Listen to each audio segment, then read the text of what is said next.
Taglagas ng 1992, isang maliit na baryo sa bayan ng Talavera, Nueva Ecija, ang 3 taong dapat sana'y magkakasalo sa isang mainit na hapunan pagkatapos bumalik mula sa palengke ay hindi na kailanman nakauwi. Isang mag-asawang nasa edad 40 at ang kanilang 70 taong gulang na ina. Ang bakas ng 3 tao ay naglaho na parang bula sa hangin ng kanilang baryo at sa naiwang hapagkainan sa loob ng kanilang bahay, naroon pa rin ang hindi pa lumalamig na sabaw at ulam. Ang pagkawala ba ng 3 ay isang simpleng pagkakataon lamang o mayroon bang nagplano nito? Noong Oktubre 11, 1992, Biyernes, ang mag-asawa at ang kanilang ina ay sabay-sabay na naglaho. Sa may pintuan, 3 pares ng tsinelas ang maayos na nakahanay. Sa kaldero sa kusina, unti-unting lumalamig ang sinigang na hindi natapos lutuin at sa mesa, naroon pa rin ang kapuputol na ensalada at gulay. Walang anumang palatandaan na umalis sila ng bahay. Ang kanilang mga damit panlakad, pitaka at mga personal na gamit ay naroon pa rin. Ang mas hindi maipaliwanag ay ang pagsama ng 70 taong gulang na matanda. Ang isang lola na hirap ng maglakad ay maglalaho sa dilim nang hindi man lang nagsusuot ng tsinelas. Ito ay isang bagay na hindi kayang ipaliwanag ng sentido komon. Sa kabila ng magdamag na paghahanap ng mga pulis at ng mga taga-baryo, nanatiling mailap ang kinaroroonan ng 3. Noong 1992, sa mga probinsya, wala pang CCTV o dashcam. Walang saksi, walang ebidensya, walang bakas na natagpuan. Ang kaso ay nanatiling hindi malutas at sa paglipas ng panahon, unti-unti itong nakalimutan ng mga tao. Makalipas ang 19 na taon, noong Hulyo 2011, sa gitna ng demolisyon para sa isang bagong development, isang lumang libreta ang natagpuan sa loob ng isang kinakalawang na aparador sa bahay na iyon. Sa libreta, may mga maiikling pangungusap na isinulat sa nanginginig na kamay. Dumating ang mga tao sa gabi, kukunin nila ang 3. Ito ang huling bakas ng gabing iyon na naitago sa loob ng 19 na taon. Ano nga ba ang nangyari sa 3 tao noong gabing iyon? Sila ba ay umalis sa sarili nilang kagustuhan? O sila ba ay sa pilitang kinuha ng iba? At bakit kinailangang sumama pati ang 70 taong gulang na lola? Halina't pasukin natin ang misteryo ng pagkawala ng pamilya sa Nueva Ecija. Kung hindi mo sila aalalahanin, ang kanilang mga pangalan ay tuluyang maglalaho dito sa muling pagsasalaysay ng mga nawawala. Unang kabanata, ang simula ng isang ordinaryong taglagas. Kalagitnaan ng Oktubre 1992, ang isang maliit na baryo sa Nueva Ecija, ang tinaguriang Rice Granary of the Philippines, ay nasa kasagsagan ng panahon ng anihan. Sa mga palayan, ang mga gintong uhay ay yumuyuko na at sa bawat sulok ng baryo makikita ang abalang pagkilos ng mga magsasaka. Sa isang bahay na yari sa semento at yero sa gilid ng baryo, naninirahan ng pamilya Santos. Si Pedro Santos, 44 taong gulang, ay isang lalaking may matipunong pangangatawan na may taas na 5'8" at mahigit 20 taon nang nagsasaka sa baryong iyon. Kilala siya bilang isang masipag at tahimik na tao at tinitingala bilang isang mapagkakatiwalaang miyembro ng komunidad. Bukod sa pagsasaka, nagpapatakbo rin siya ng isang maliit na puwesto sa palengke tuwing araw ng Tiangge para pandagdag sa kanilang kita. Ang kanyang asawa, si Elena Santos, 81 taong gulang, ay mas bata sa kanya ng 3 taon. Isang babaeng masipag at may maliit na pangangatawan, hindi lamang siya abala sa gawaing bahay kundi aktibo ring tumutulong sa bukid. Aktibo rin siya sa samahan ng mga kababaihan sa kanilang baryo at may magandang pakikitungo sa mga kapitbahay. Ang kanilang kasama sa bahay, si Consolacion Reyes o Lola Sion, ay 72 taong gulang na. Medyo hukot na ang kanyang likod at naglalakad gamit ang isang tungkod, ngunit malinaw pa rin ang kanyang pag-iisip. Maagang nabiyuda, mag-isa niyang pinalaki ang kanyang anak na si Elena at mahigit 10 taon na siyang nakatira sa pamilya nito. Ang Biyernes, Oktubre 18 ay nagsimula bilang isang ordinaryong araw. Alas 5:13 ng umaga, gaya ng dati, maagang gumising si Pedro. Lumabas siya sa bakuran, nag-igib ng tubig mula sa poso para maghilamos at humithit ng isang sigarilyo habang nilalasap ang sariwang hangin ng umaga. Pagsapit ng alas, ISIS, nagsindi na ng apoy si Elena sa kanilang kalan de kahoy. Nagsaing siya at ininit ang natirang sinigang mula sa nakaraang gabi. Sabay-sabay silang kumain ng simpleng almusal. Isang plato ng kanin, mainit na sabaw at tuyo lamang ang nasa kanilang hapag, ngunit masaya silang nagkuwentuhan sa payapang umagang iyon. Alas 9:50 ng umaga, naghanda ang mag-asawang Santos para pumunta sa palengke. Nakita sila ng kanilang kapitbahay na si Mang Tomas. May dalang maliit na bayong si Pedro, habang si Elena naman ay may bit-bit na basket. Naiwan si Lola Sion para magbantay ng bahay. Hirap na siyang maglakad ng malayo at mas gusto niyang manatili sa bahay ng mag-isa. Pagsapit ng alas 15, narating nila ang palengke ng Talavera. Ang palengke sa Biyernes ng umaga ay puno ng tao. Bumili si Pedro ng mga paninda para sa kanyang puwesto, mga medyas, tuwalya, sabon at iba pang pang-araw-araw na pangangailangan. Si Elena naman ay bumili ng mga sangkap para sa kanilang hapunan, isang bungkus ng kangkong, 2 labanos, isang tali ng sibuyas at 2 malalaking bangus. Alas 11:00 ng umaga, nananghalian sila sa isang karinderya malapit sa pasukan ng palengke. Naaalala sila ng may-ari, si Aling Remy. Ayon sa kanya, umorder sila ng 2 mangkok ng mami, tahimik na kumain at umalis bandang alas 12 ng hapon. Bandang alas 12:20, umalis na ang mag-asawa sa palengke pauwi. Sa labasan, nakasalubong nila ang isa pa nilang kabaryo, si Mang Celso. Naaalala pa ni Mang Celso ang masayang mukha ni Pedro nang sabihin nitong, "Maganda ang benta ngayon." Ito na ang huling pagkakataong may nakakita sa mag-asawang Santos. Tinatayang nakauwi sila bandang 1 ng hapon. Ngunit walang sinuman ang nakakaalam kung ano ang nangyari pagkatapos noon. Nang gabing iyon, payapa ang baryo. Habang papalubog ang araw, unti-unting lumamig ang hangin at pagsapit ng alas 6, bumalot na ang dilim. Walang ilaw na nagmumula sa bahay ng mga Santos. Hindi ito pinansin ng mga kapitbahay. Inisip nilang baka maaga silang natulog o dumalaw sa mga kamag-anak. Ngunit noong gabing iyon, walang sinuman ang naghapunan sa bahay ng mga Santos. Sa kusina, ang kaldero ay naglalaman lamang ng lumalamig na sabaw na hindi natapos lutuin.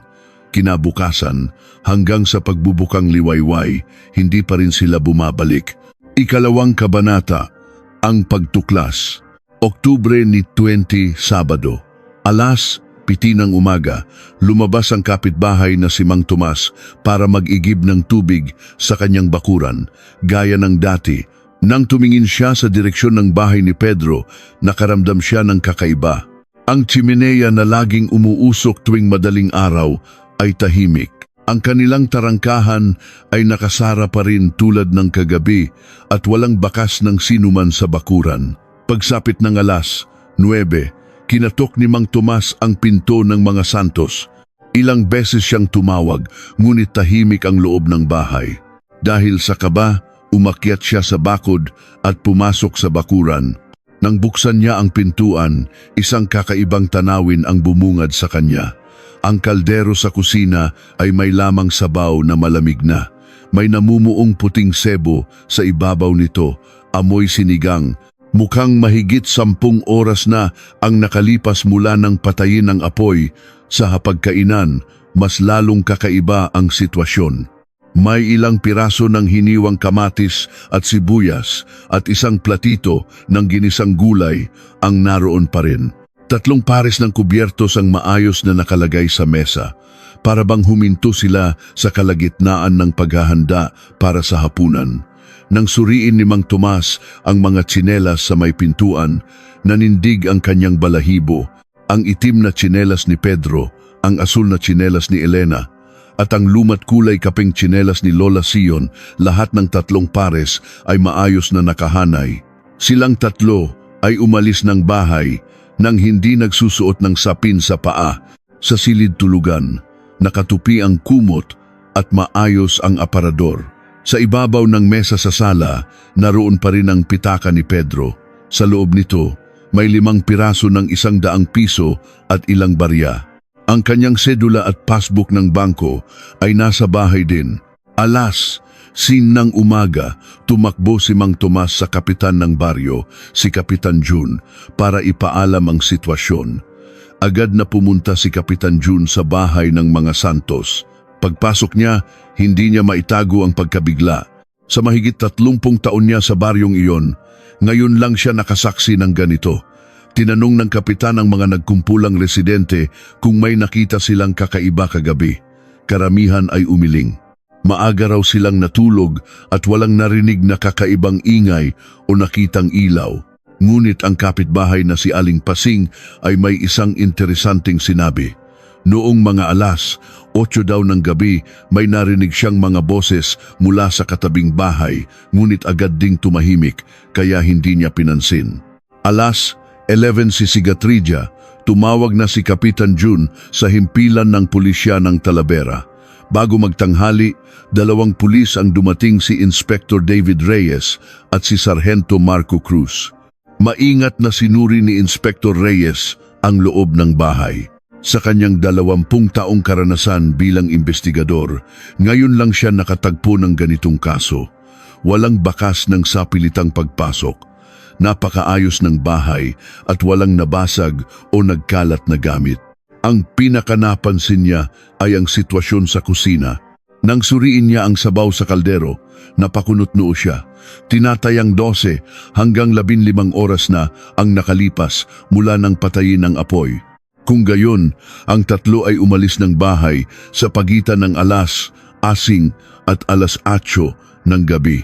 Ngunit ang pinakamalaking tanong ay kung bakit hindi sila nagsusuot ng tsinelas.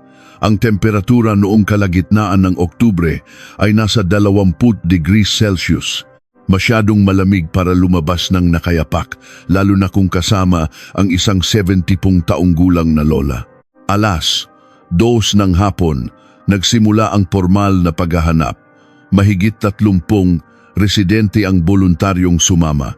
Sinimulan nila ang paghahanap sa maliit na kakahuyan sa likod ng bahay, ngunit wala silang nakitang anumang bakas. Tiningnan din nila ang sapa na dumadaloy sa baryo, sa pag-aalalang baka may nalunod, ngunit mababaw ang tubig at walang anumang palatandaan. Pagsapit ng alas 5, habang papalubog ang araw, tinapos ang unang araw ng paghahanap. Ang resulta, wala silang nahanap. Nang gabing iyon, ang panganay na anak na babae ni Pedro, si Maria Santos, ay nagmamadaling dumating mula sa Maynila. Si Maria, 26 taong gulang, ay nagtatrabaho bilang isang clerk sa isang kumpanya sa Maynila. Matapos makatanggap ng tawag mula sa pulisya, agad siyang sumakay ng bus pauwi. Nang makita niya ang bahay kung saan nawala ang kanyang mga magulang at lola, napaiyak siya. Nakita niya ang mga ulam sa mesa at napagtantong nasa kalagitnaan ng paghahanda ng hapunan ang kanyang ina. Laging nagsisimulang maghanda ng hapunan ang kanyang ina bago mag-alas 6. Pero bakit sila aalis nang hindi man lang nagsusuot ng tsinelas? Tanong ni Maria, na walang sinumang makasagot. Alas 10 ng gabi, mag-isang pinalipas ni Maria ang gabi sa bahay ng kanyang mga magulang. Kahit nakabukas ang ilaw, napakabigat ng katahimikan. Ang malamig na sabaw sa kaldero, ang natuyong ulam sa mesa at ang maayos na hanay ng mga tsinelas sa may pintuan ito na lamang ang mga nagpapaalala sa 3 taong nanirahan doon hanggang kahapon. Hanggang sa sumikat ang araw kinabukasan, hindi pa rin sila bumabalik. 3 kabanata, mga hakbang na walang nakakita. Oktubre Dalyangbe, Linggo, ikalawang araw ng pagkawala. Mula alas 6 ng umaga, isang mas malaking grupo ang nagsimula sa paghahanap. 5 pulis pa ang dumating mula sa himpilan at kasama ang mga residente mula sa kalapit na baryo, umabot sa 80 katao ang naghahanap. Pinalawak ang sakop ng paghahanap sa layong 5 kilometro mula sa baryo. 3 posibilidad ang isinasaalang-alang ng pulisya. Una, na umalis sila sa sarili nilang kagustuhan. Ikalawa, na sapilitan silang kinuha. At ikatlo, na naaksidente sila malapit sa bahay. Ngunit wala ni isa sa mga teoryang ito ang may matibay na basehan. Alas 8 ng umaga, sinimulan ng grupo ang investigasyon sa sakayan ng bus at jeep sa pasukan ng baryo.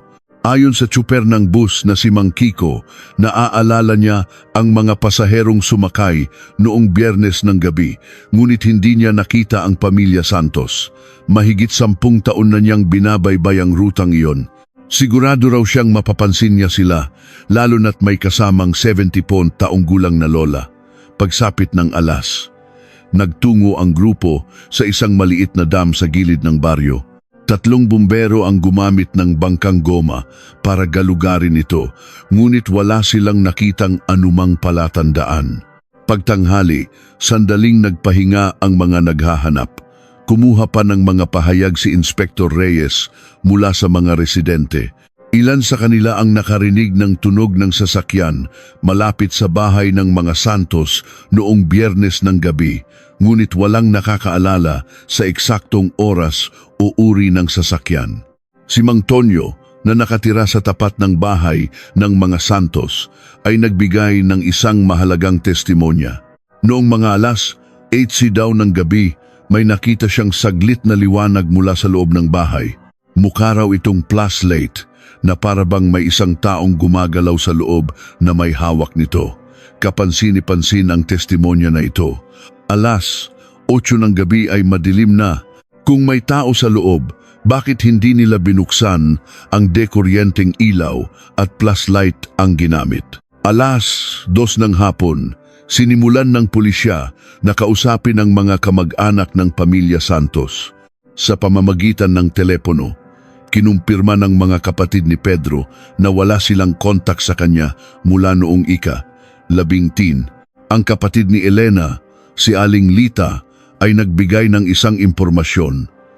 Ilang araw daw bago ang insidente, tumawag ang kanyang kapatid at sinabing magkita sila pagkatapos ng Todos los Santos. Nangyari ang tawag noong Oktubre 15, 3 araw bago sila mawala. Ayon kay Aling Lita, wala siyang napansing kakaiba sa boses o kilos ni Elena. Pagsapit ng alas, akot nagtungo ang grupo sa masukal na bahagi sa likod ng baryo. Mahirap maghanap sa makapal na kagubatan, ngunit wala pa ring natagpuang anumang bakas, walang piraso ng damit, walang tsinelas, walang dugo. Alas 6 ng gabi, natapos ang ikalawang araw ng paghahanap. Habang sinusulat ang ulat, malalim ang iniisip ni Inspector Reyes. Mahigit 80 katao ang naghalughog sa buong baryo sa loob ng 2 araw, ngunit wala ni isang ebidensya ang natagpuan. Kung naglakad sila ng nakayapak, tiyak na may makakakita sa kanila, lalo na't may kasamang matanda. Iminungkahi ni Sargento Cruz ang posibilidad na isinakay sila sa isang sasakyan, ngunit umiling si Inspector Reyes. Kung sa pilitan silang kinuha, dapat ay may bakas ng paglaban sa loob ng bahay. Ngunit nasa kalagitnaan sila ng paghahanda ng hapunan at maayos ang lahat. Kung gayon, kusang loob ba silang sumama sa isang tao? Ngunit hindi rin ito kapani-paniwala. Ang umalis ng walang tsinelas at personal na gamit ay labag sa sentido common. Alas 9 ng gabi, kasama na ni Maria ang kanyang nakababatang kapatid na si Jose sa bahay ng kanilang mga magulang. Si Jose, 20 taong gulang, ay kadarating lang mula sa kabanatuan kung saan siya nag-aaral. Labis siyang nabigla sa balita at naging matamlay. Magkasama nilang tiningnan ang mga litrato ng kanilang pamilya. Sa isang litrato nakuha noong nakaraang piyesta, masayang nakangiti ang kanilang buong pamilya. Naalala ni Jose na noong sinubukan niyang kuhanan sila ng litrato, tumanggi pa sila dahil sa hiya. Hindi sila sanay magpakuha ng litrato. Ngunit dahil sa kanyang pamimilit, pumayag din silang umupo sa bangkong kawayan sa kanilang bakuran. Si Pedro ay may hawak na sigarilyo, si Elena ay nag-aalangang tanggalin ang kanyang duster, at si Lola Sion ay suot pa rin ang kanyang salamin sa pananahi. Nang itutok ni Jose ang kamera, unti-unti silang ngumiti. Sa isang iglap, ang kanilang mga ngiti sa ilalim ng sikat ng araw ay nakulong sa pelikula. Hindi nila alam na iyon na pala ang kanilang huling litrato. Hinaplos ni Maria ang litrato habang tumutulo ang kanyang luha sa takot na ang masayang alaala na iyon ay hindi na mauulit pa. Hindi mahilig maglakbay ang kanyang mga magulang. Kapag dumadalaw sa mga kamag-anak, laging nagpapaalam muna sila at bihirang mawala sa bahay ng higit sa isang araw. At ang pagsama pa ni Lola Sion ay talagang hindi maipaliwanag. Kinabukasan, magsisimula ang ikatlong araw ng paghahanap, ngunit dahil nahalughog na ang buong baryo, maliit na ang tsansang may bago silang matutuklasan. Ika-4 na kabanata, ang pagbisita ng isang kamag-anak, Oktubre 21, Lunes, ikatlong araw ng pagkawala. Kinaumagahan, isang kawili-wiling impormasyon ang natanggap ni Inspector Reyes.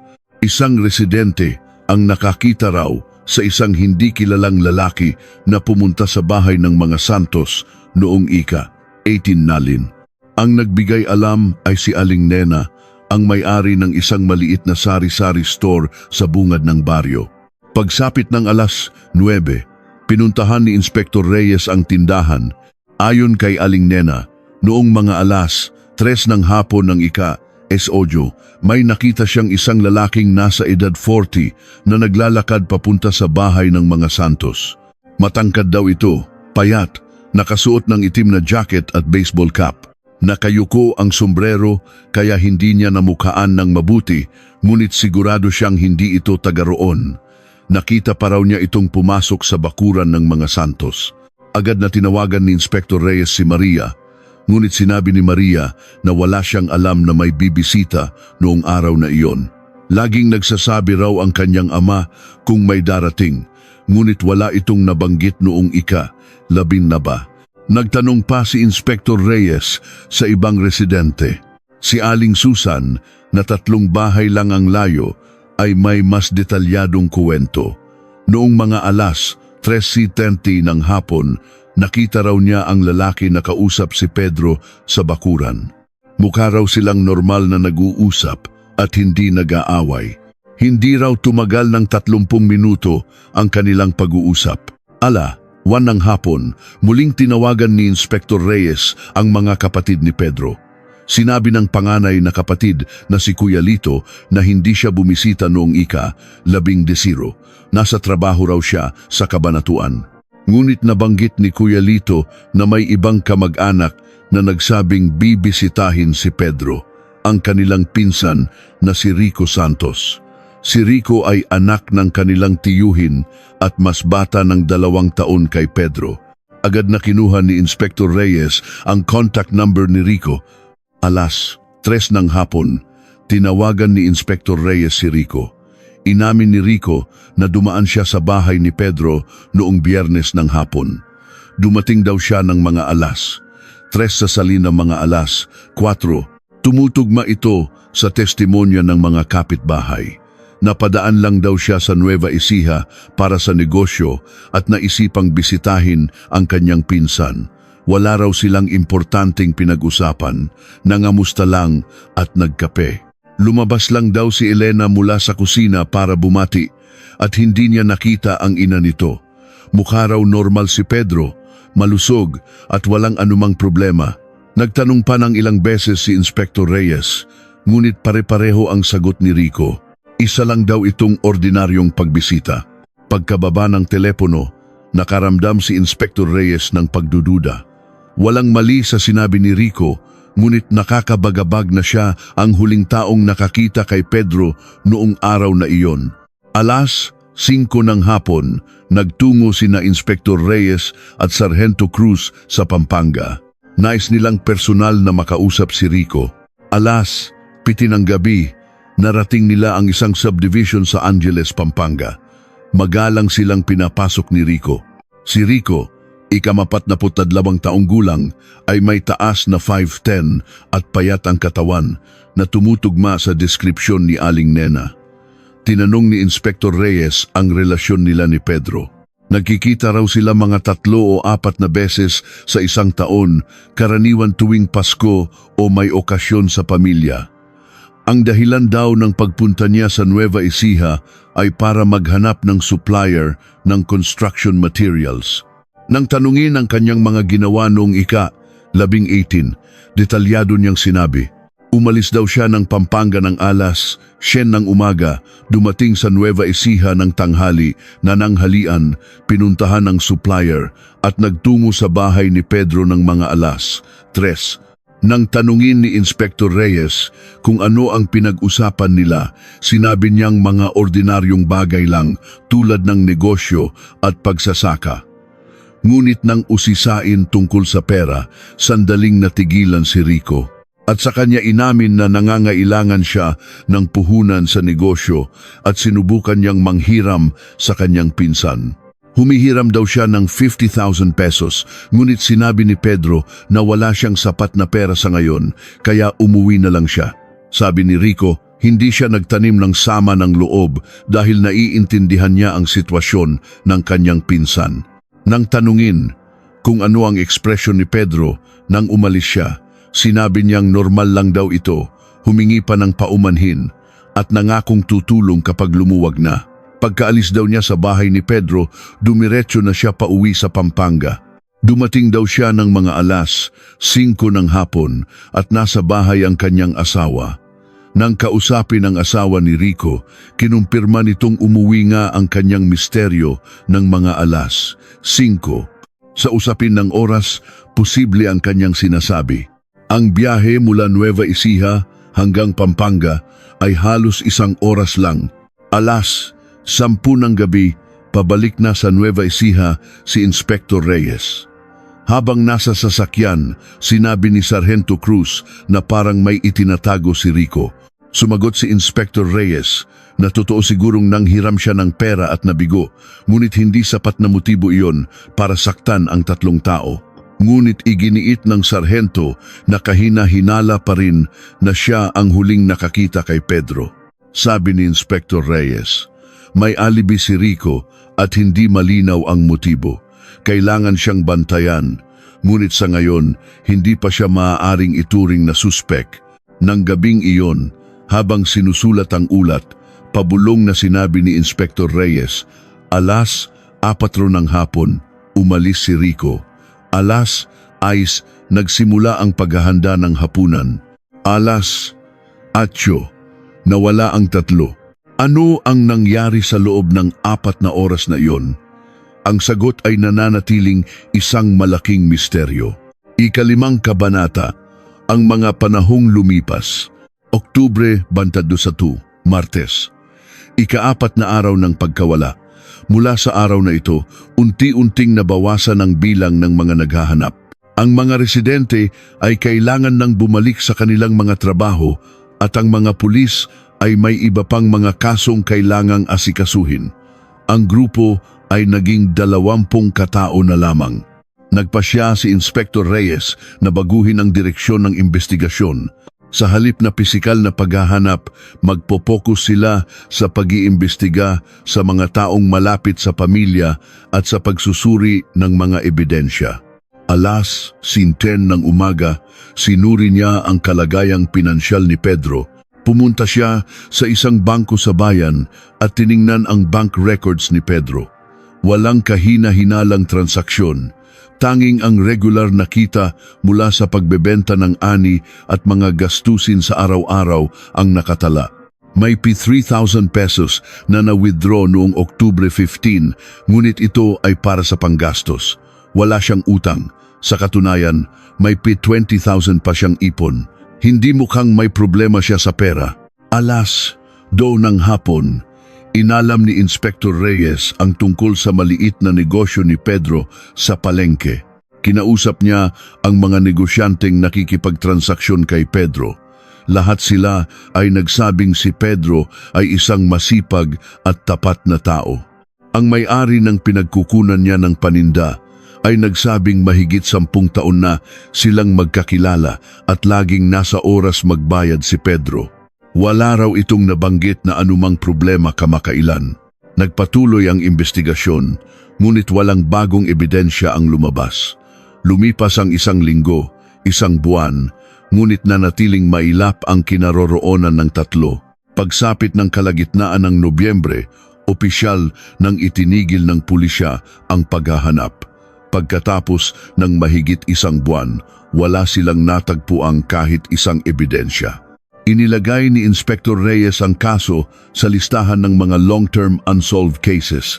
Sina Maria at Jose ay naghintay sa bahay, umaasang babalik ang kanilang mga magulang at lola. Ngunit habang lumilipas ang panahon, unti-unting nawawala ang kanilang pag-asa.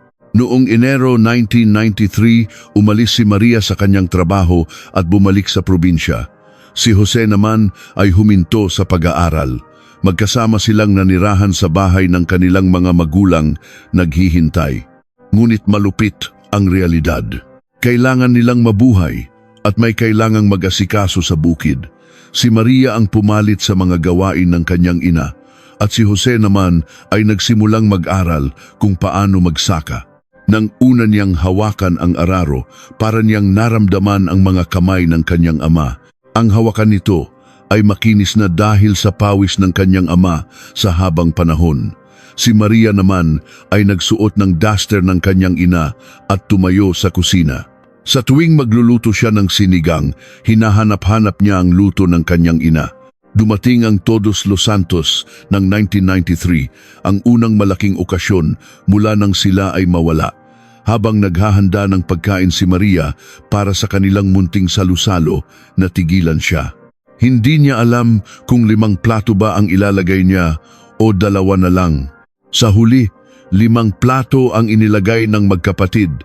Habang tinitingnan ang mga bakanteng upuan, tahimik silang umiyak. Taglagas ng 1994, 2 taon na ang nakalipas. Ang mga taga-baryo ay nagsimula ng tanggapin ang pagkawala ng pamilya Santos bilang isang katotohanan. Noong una, puno sila ng simpatya, ngunit sa paglipas ng panahon, nanlamig na rin ang kanilang interes. Ang bahay ng mga Santos ay nanatiling ganoon pa rin. Ang kaldero sa kusina ay malinis na, ngunit ang mesa at mga upuan ay nasa parehong ayos pa rin tulad ng araw na iyon. Sinikap ni Maria na panatilihin ang lahat para hindi manibago ang kanyang mga magulang kung sakaling bumalik sila. 1997, 5 taon na ang nakalipas. Nakatanggap si Jose ng sulat para sa kanyang military service. Noong gabi bago siya umalis, mag-isa siyang umupo sa silid ng kanyang mga magulang. Sa mesa, may isang papel. Itay, inay at lola, aalis na po ako bukas para magserbisyo. Susundin ko po ang turo ninyo na maging masipag. Aalagaan ko po ang aking kalusugan tulad ng bilin ninyo, inay. At magiging mabuting tao po ako, tulad ng laging hiling ninyo, lola. Babalik po ako pagkatapos. Hintayin ko po kayo. Matapos isulat, itinago niya ito sa isang kahon sa aparador ng kanyang ama para mabasa nila sakaling bumalik sila. Si Maria naman ay malapit ng ikasal sa isang lalaki mula sa kalapit na bayan. Habang nag-aayos ng kasal, umiyak siya. Kung nandito lang ang kanyang mga magulang, ang kanyang ina sana ang nag-asikaso ng lahat. Ang kanyang ama sana ang sasalubong sa kanyang mapapangasawa. At si Lola sana ang magbibigay ng basbas. At lumipas pa ang panahon. Nakatapos si Jose sa serbisyo at si Maria ay ikinasal at lumipat na. Si Jose naman ay nakahanap ng trabaho sa Kabanatuan at umalis na rin sa kanilang baryo. Ang bahay ng kanilang mga magulang ay naiwang walang tao.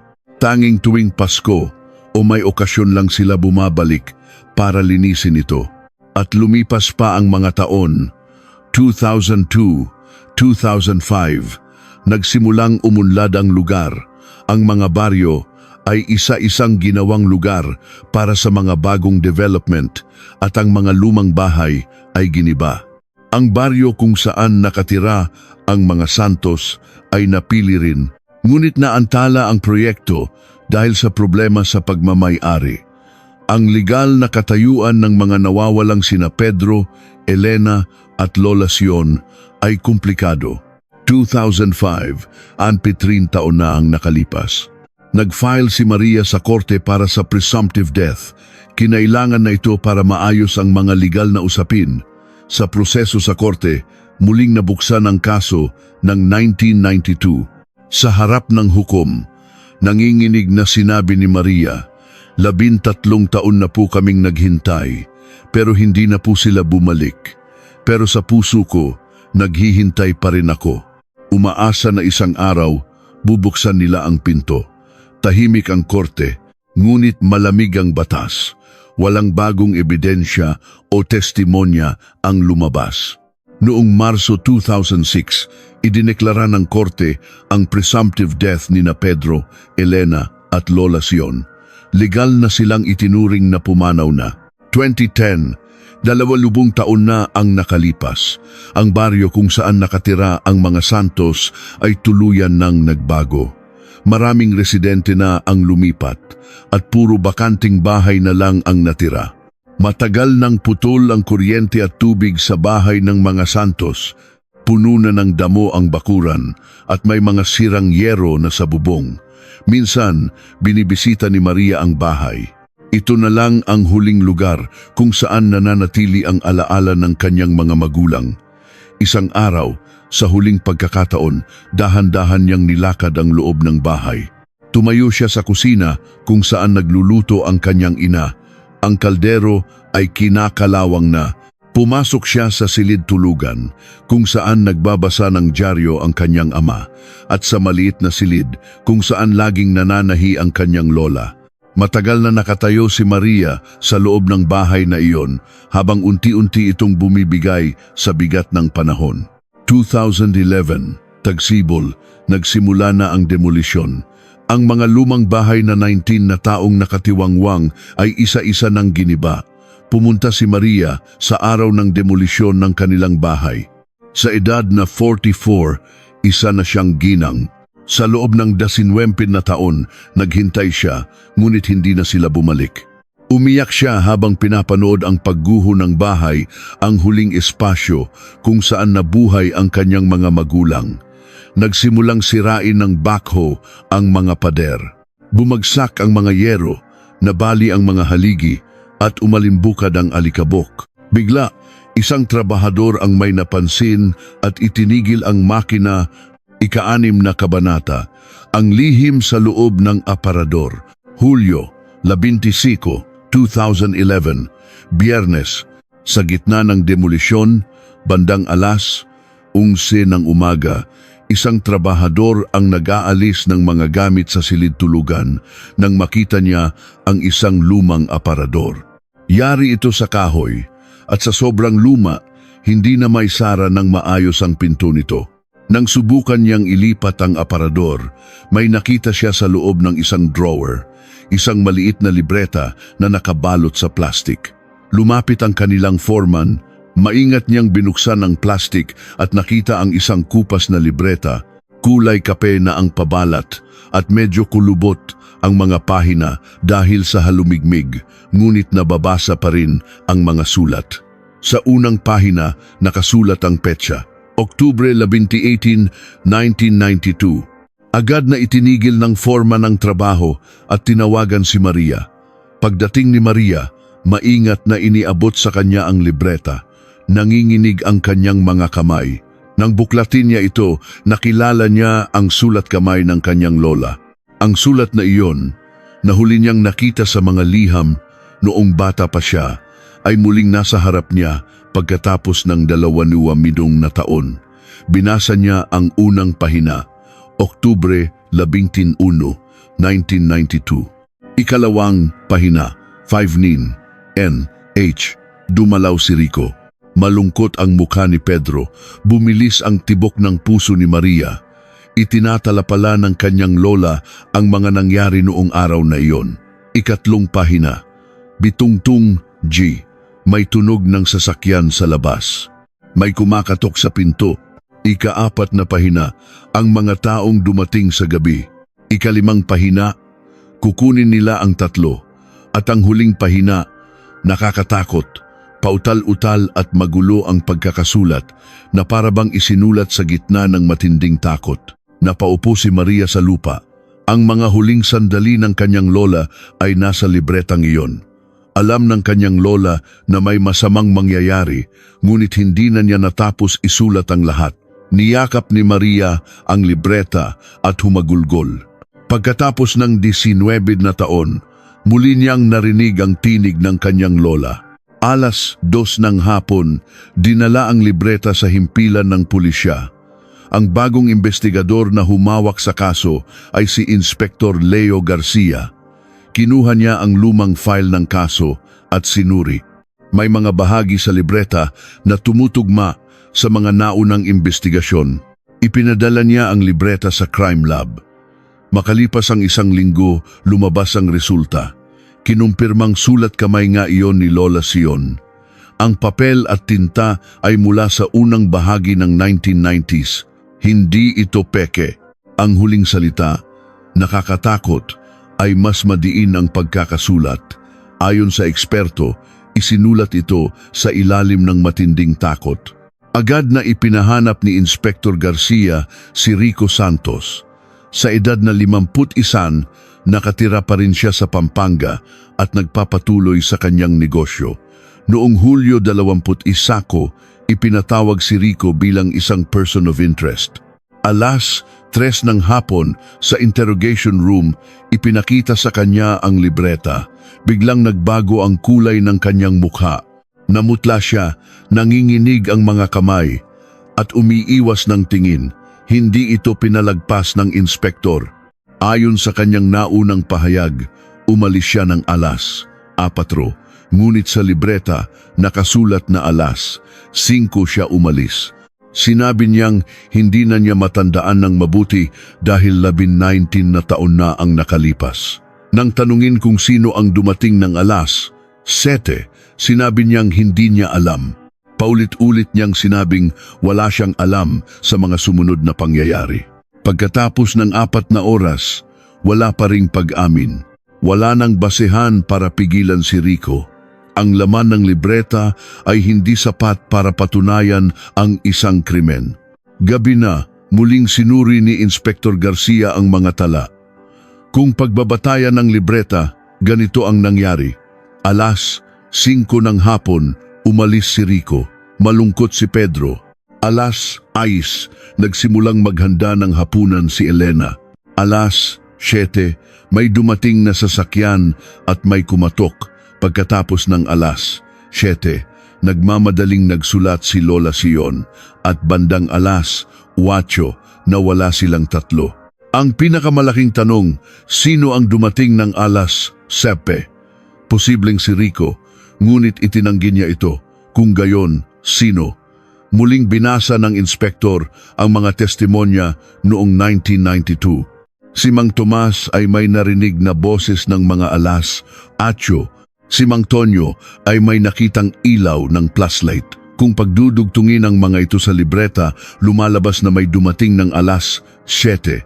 Nagkaroon ng pag-uusap at pagsapit ng 8:00, sumama sila sa taong iyon. Ngunit bakit walang tsinelas? Bakit walang dalang gamit?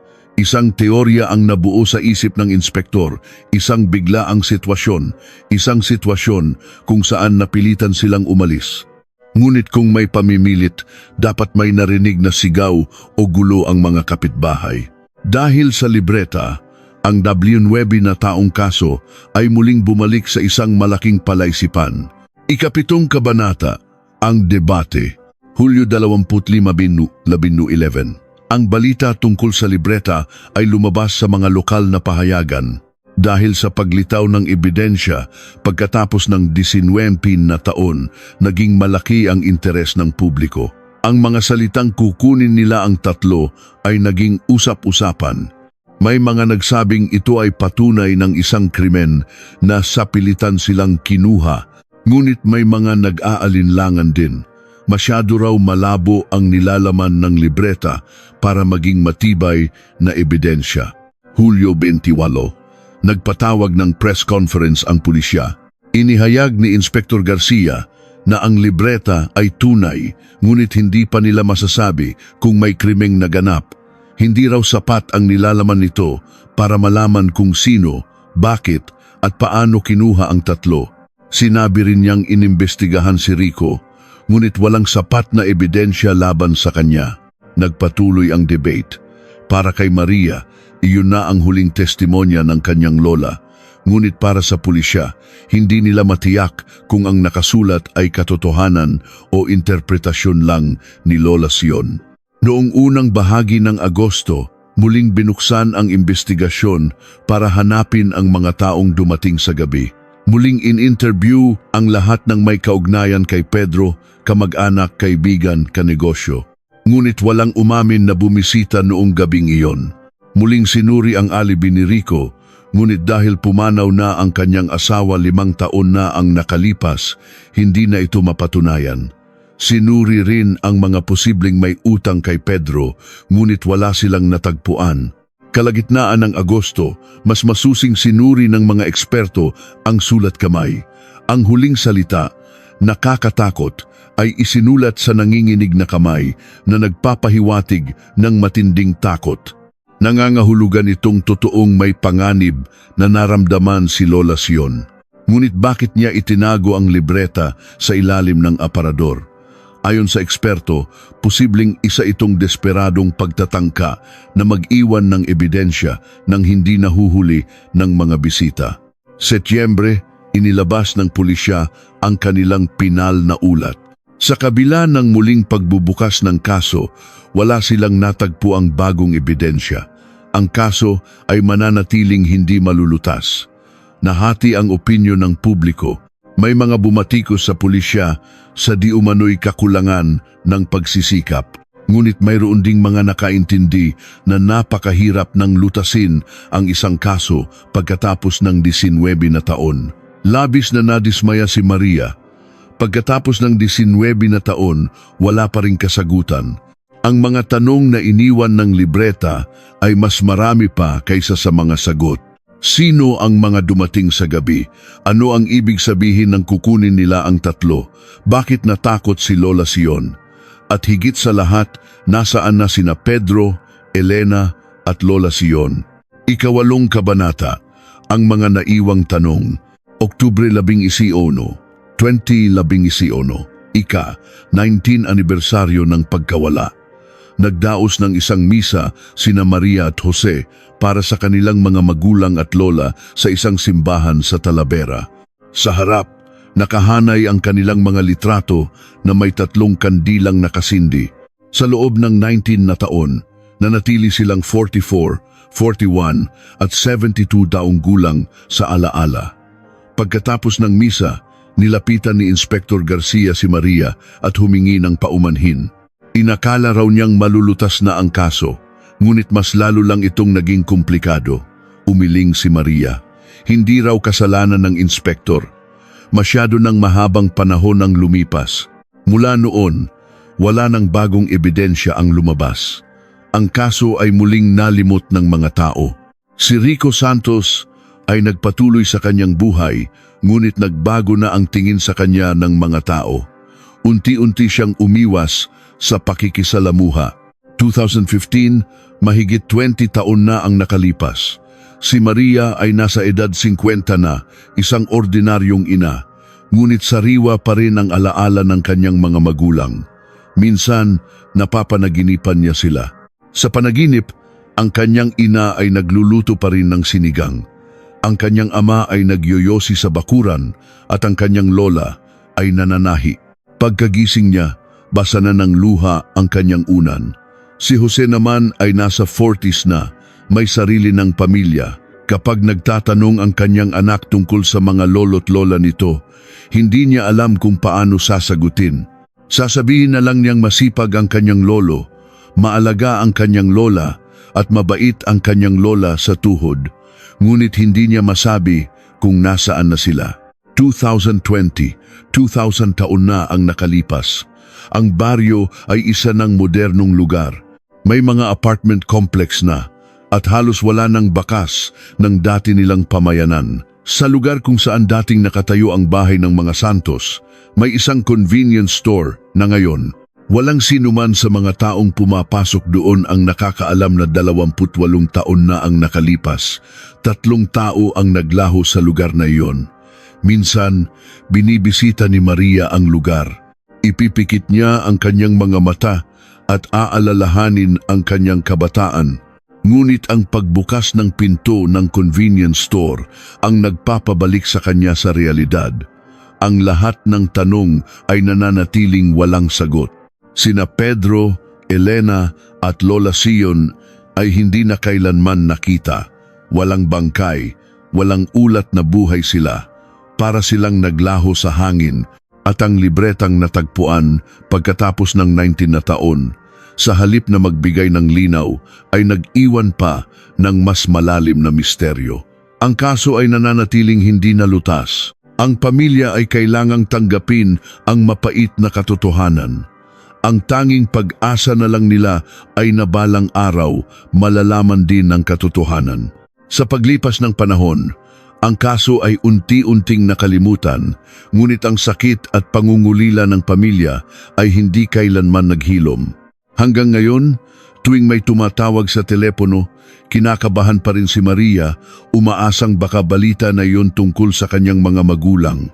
Ang kaso ng pagkawala sa Nueva Ecija. Ang isang libretang natagpuan pagkatapos ng 19 na taon ay nag-iwan ng mga katagang isinulat sa nanginginig na kamay. Dumating ang mga tao sa gabi, kukunin nila ang 3. Nakakatakot. Ito ang huling testimonya ni Lola Sion. Ngunit walang sinuman ang nakakaalam sa tunay nitong kahulugan. Nasaan na sina Pedro, Elena at Lola Sion? Umalis ba sila o kinuha? Kung kinuha sila, sino, bakit at paano? At bakit sila umalis nang walang sapin sa paa? Mahigit 30 taon na ang lumipas, ngunit ang kaso ay nananatiling isang malaking palaisipan. Ang pagkawala ng isang tao ay hindi lang pagkawala. Ito ay ang paghinto ng buhay para sa mga naiwan. Sa likod ng bawat kasong hindi nalutas, may mga pamilyang patuloy na naghihintay ng kasagutan. Para sa kanila, ang kaso ay hindi pa tapos. Naaalala pa ni Jose ang kanyang ama, ina at lola. Ang kanilang mga pangalan ay unti-unting nabubura sa mga opisyal na tala, ngunit sa alaala ng kanilang pamilya at ng mga nakaalam sa kanilang kwento, sila ay buhay pa rin. Ang katotohanan ay maaaring nasa alaala ng isang tao o sa pananahimik ng iba.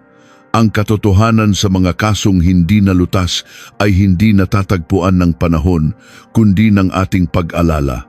Ang inyong interes ang nagsisigurong hindi mabubura ang kanilang mga pangalan.